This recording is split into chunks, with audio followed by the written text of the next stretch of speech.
Hello my dear student, welcome to the 8th lecture from CBSE class 11 chemistry from the series of atomic structure। तो चलिए start करते हैं आज का session.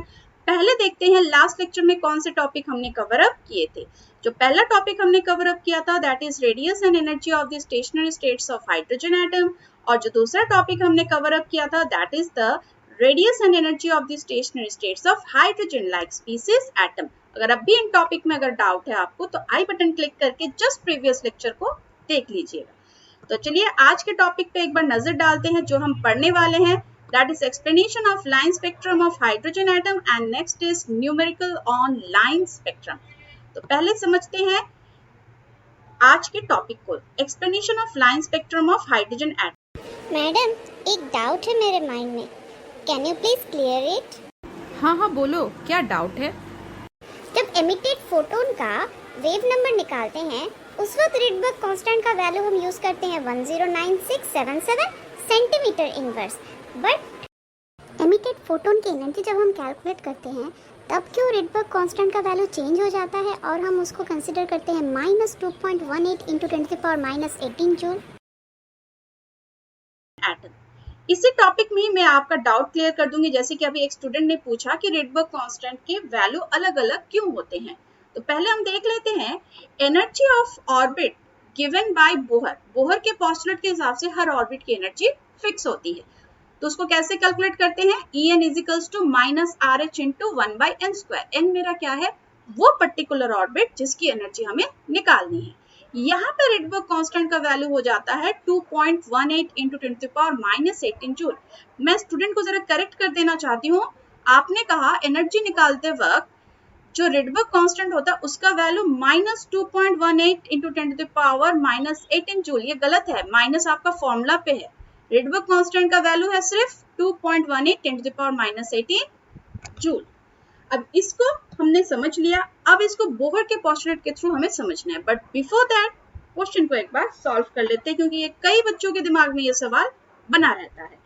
तो उसके लिए देखिए एनर्जी का फॉर्मूला E इजिकल्स टू क्या है? H न्यू, और न्यू की जगह मैं क्या लिख सकती हूँ? C by lambda. ठीक है, C बाय लैम्डा। इसको थोड़ा और चेंज करते हैं, H और C मेरा क्या है? Constant, into 1 by lambda. Lambda 1 by lambda को मैं क्या लिख सकती हूँ? Nu bar. 1 by lambda can be written as nu bar, that is wave number. और न्यू बार की जगह मैं क्या लिख सकती हूँ? न्यू बार का फॉर्मूला क्या है? Nu bar is equals to 109677 into 1 by ni² minus 1 by nf²। यही तो फॉर्मूला था वेव नंबर का, बस उसी को पुट कर देते हैं into 109677 into 1 by ni² minus 1 by nf²। अब देखिए h भी मेरा कांस्टेंट है, c भी मेरा कांस्टेंट है, और ये तो मेरा कांस्टेंट है सेंटीमीटर इनवर्स में। h मेरा क्या है? प्लैंक्स कांस्टेंट 6.6324 × 10⁻34 जूल, और ये क्या है? 3 × 10⁸ मीटर पर सेकेंड। सारे कांस्टेंट को अगर आप मल्टीप्लाई कर दो और इस सेंटीमीटर इनवर्स को अगर मीटर इनवर्स में कन्वर्ट कर दो तो आपका वैल्यू कितना आएगा? 2.18 10⁻−18 ही आएगा, वो भी जूल में। तो सारे कांस्टेंट को मल्टीप्लाई कीजिए तो आपको यही मिलेगा, राइट।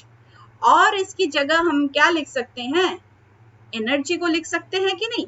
एनर्जी के फॉर्मूला में इसको अगर हमने सब्स्टिट्यूट कर दिया तो एनर्जी मिल जाएगा हमें। तो अब इसकी जगह हम बगल में इसके यहाँ पे क्या लिख सकते हैं? 1 बाय ni² माइनस, इसको मैं इधर लिख देती हूँ, nf²। और ये पूरी चीज किसके इक्वल है? आगे चल के देखोगे डेल्टा E के बराबर आएगा। Delta is what? Delta is equals to EF, energy of final orbit, यानी जिस ऑर्बिट पे फाइनली एक्साइटेड इलेक्ट्रॉन पहुंचता है, minus energy of initial orbit जहां से ये निकला था। अब आ जाते हैं, अभी भी डाउट है, कोई बात नहीं, मैं आपको न्यूमेरिकल्स के थ्रू और समझा दूंगी। अब आ जाते हैं न्यूमेरिकल पे। ओके, न्यूमेरिकल से पहले हम इसके इक्वेशन को डिराइव करना एक बार देख लेते हैं। So let's understand how this two equations are equated. कौन से दो इक्वेशन? एनर्जी के। एनर्जी का फॉर्मूला क्या था? -RH into 1/n²। तो ये n अगर इनिशियल एक बार हुआ जहां से हमने जंप करवाया इलेक्ट्रॉन को, और एक बार क्या होगा जहां पे इलेक्ट्रॉन एक्साइटेड होके पहुंचा, तो वो हो जाएगा NF, दोनों का स्क्वायर लगा देते हैं। तो दोनों इक्वेशन को इक्वेट करना पड़ेगा ना, this is final and this is initial. So delta E is equals to, अभी फॉर्मूला क्या देखा, EF माइनस EI, तो वही यहाँ पे हो रहा है। उसी वैल्यू को यहाँ पे पुट ऑन करके देख रहे हैं, तो हमको देखने में क्या मिल रहा है, माइनस माइनस, इनिशियल के आगे माइनस है ना, तो माइनस माइनस प्लस हो गया, तो जस्ट ये रिवर्स हो गया। फाइनल वाला पहले था, इनिशियल वाला बाद में था एनर्जी के केस में, लेकिन ये माइनस माइनस प्लस होने की वजह से इनिशियल वाला पहले आ गया, और RH तो मेरा कांस्टेंट है ही। और अभी मैंने आपको बताया कि ये वैल्यू कैसे आया, क्योंकि यहाँ पे HC इंटू 109,677 सेंटीमीटर इनवर्स को भी मल्टीप्लाई किया गया, but before that centimetre inverse को मीटर इनवर्स में कन्वर्ट किया गया था।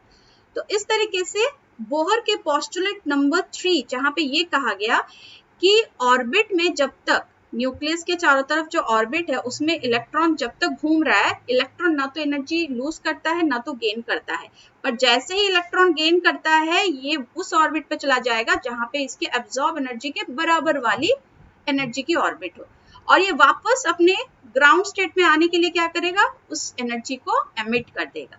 अब इस डिफरेंस इन एनर्जी को जैसे ही कैलकुलेट करेंगे तो हमें एमिटेड रेडिएशन की जो स्पेक्ट्रम का हमें पता चल जाएगा। फिर उस एमिटेड रेडिएशन की एनर्जी की हम वेवलेंथ निकाल सकते हैं, फ्रीक्वेंसी निकाल सकते हैं। जैसे अगर हमको इसका फ्रीक्वेंसी निकालना है, फ्रीक्वेंसी अगर निकालना है तो क्या है, C बाई लैम्डा, C मेरा कांस्टेंट है, 1 बाई लैम्डा, 1 बाई लैम्डा की जगह मैं क्या लिख सकती हूँ, न्यू बार। अब न्यू बार का फॉर्मूला क्या हो गया, into 109,677 1 by NI square minus 1 by NF square. अब ये तो कांस्टेंट है, इस कांस्टेंट को फिर से मल्टीप्लाई कीजिए तो क्या आ जाएगा, 3.29 इंटू 10 टू द पावर 15, और ये पूरा चीज रिपीट होगा, ये हो जाएगा हर्ट्ज। सो यहाँ तक हमारा डन हो गया है, तो चलिए स्टार्ट करते हैं न्यूमेरिकल फ्रॉम दिस टॉपिक।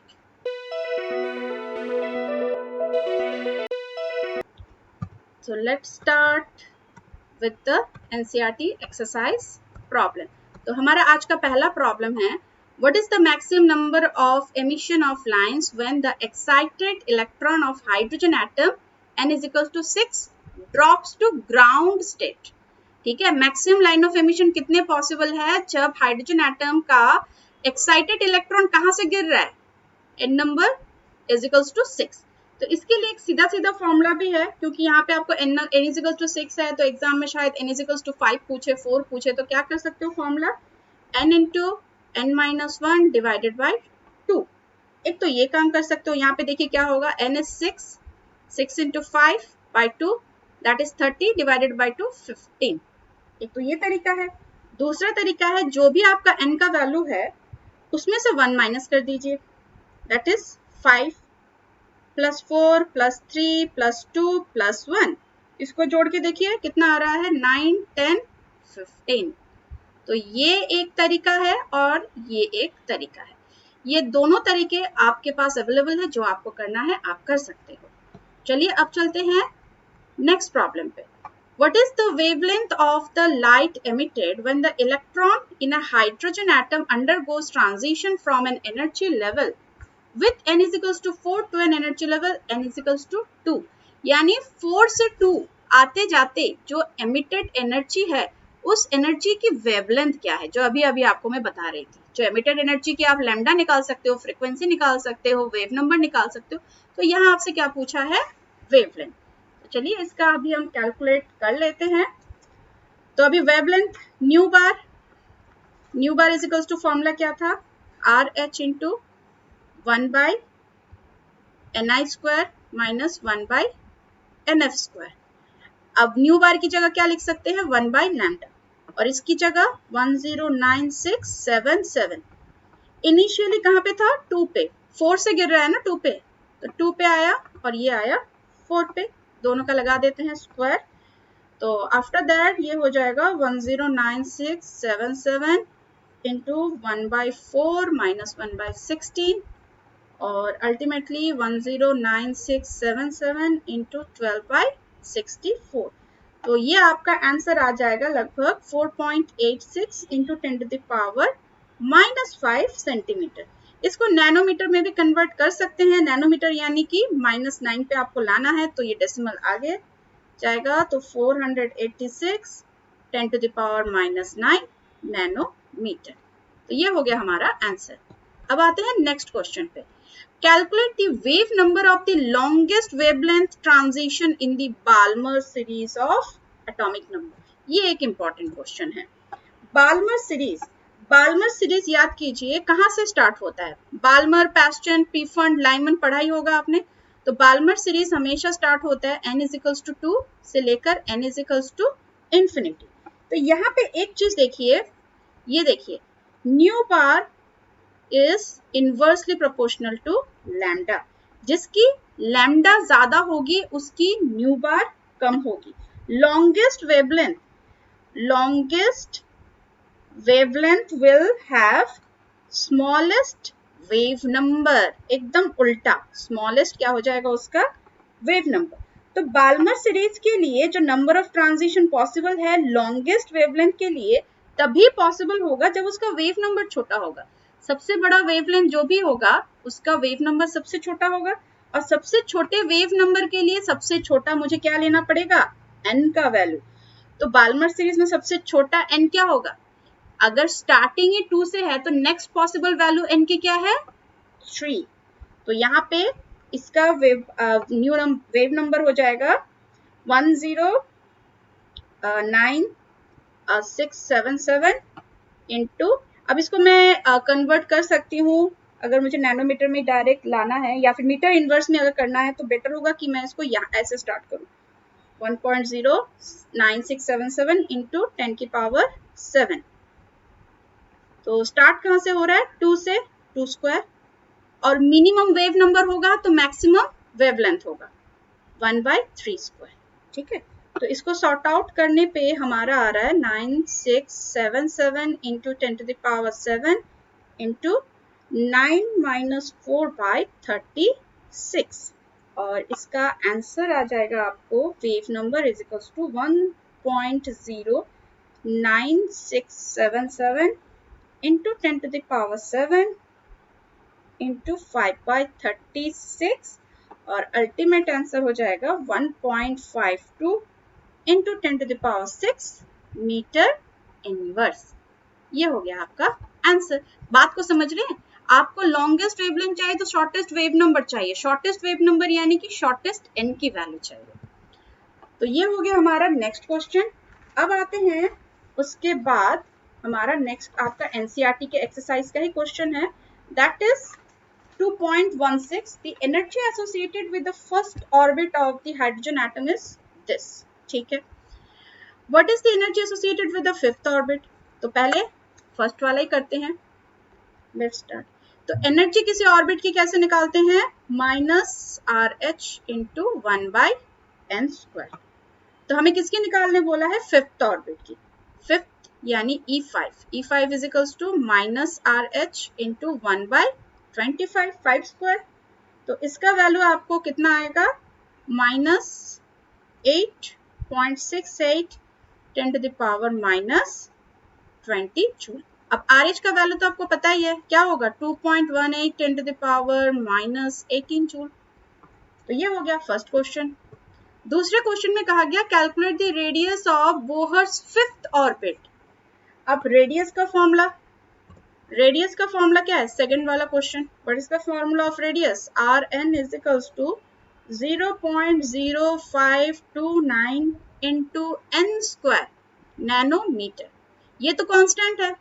अब मुझे कौन सा ऑर्बिट का निकालने बोला है, फिफ्थ ऑर्बिट का, यानी 5 × 5 25, that is = 1.3225 nanometre. Very simple, it's a very simple. Next question, what is the energy in joule required to shift the electron of the hydrogen atom।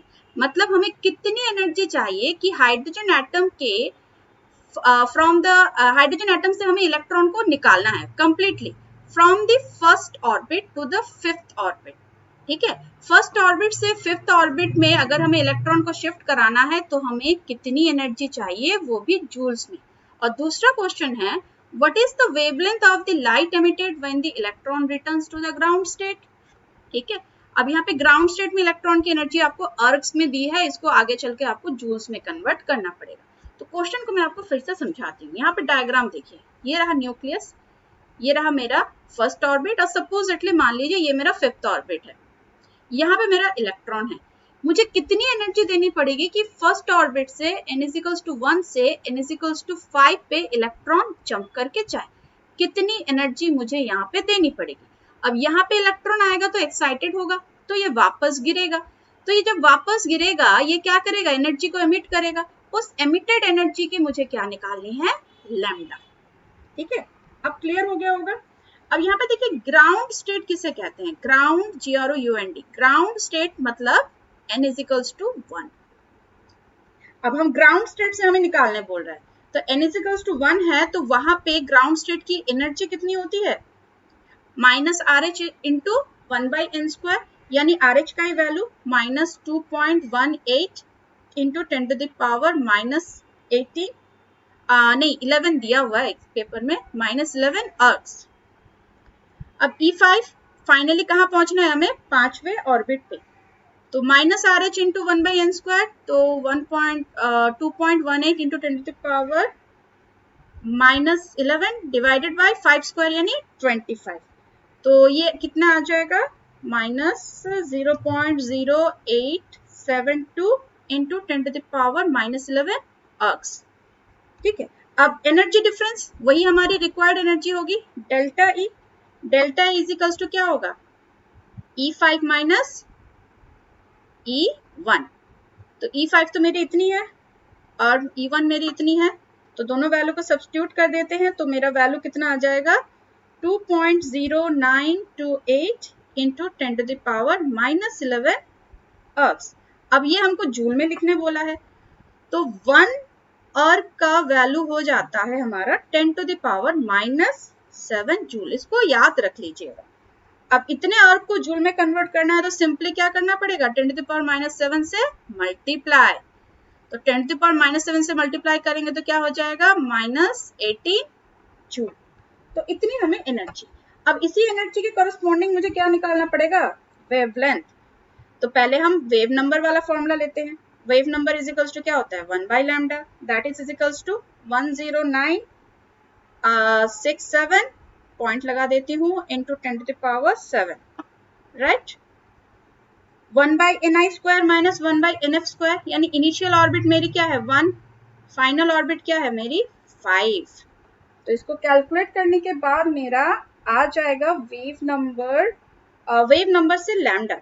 ठीक है, यहाँ से कैलकुलेट करने पे लैम्डा मेरा आ जाएगा 9.5 इंटू 10⁻⁻7 मीटर। तो this is the answer.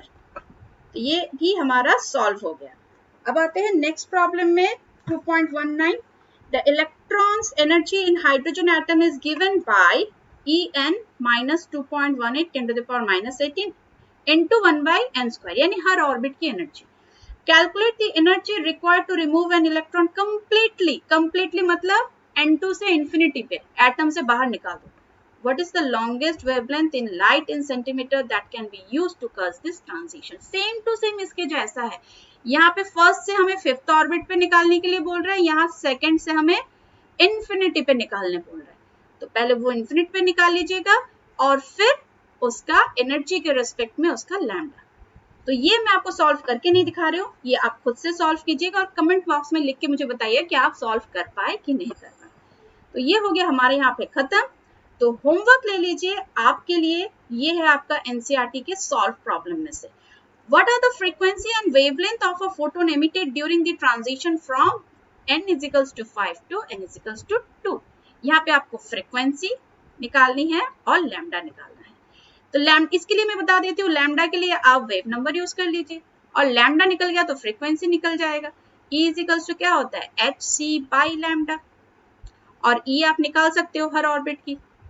So do it and right it on the comment box. अगर आपको अच्छा लग रहा है तो जरूर से चैनल को लाइक, शेयर और सब्सक्राइब कीजिएगा।